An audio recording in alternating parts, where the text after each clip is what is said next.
如果我是风，如果我是雨，如果我是云，我都会爱你。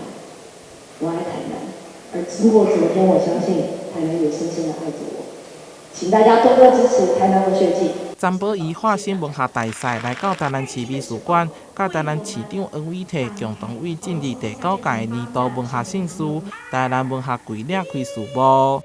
有请大家来台南参与我们台南文学季。今年以伊夜南图为主题，强调文字创作，包括着丰富土地、流行甲人文篇章，邀请民众共同伫文字内底找找，斗阵来写属于家己的台南故事。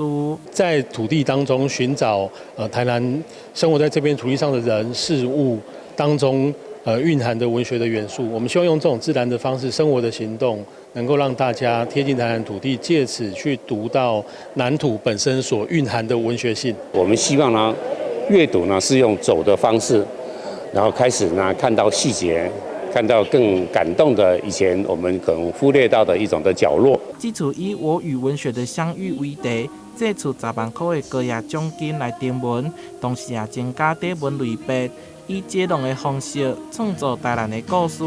市长黄伟綽也伫咧现场来一段。谢谢老师，您所定的一页蓝图，然后给我们一本蓝图。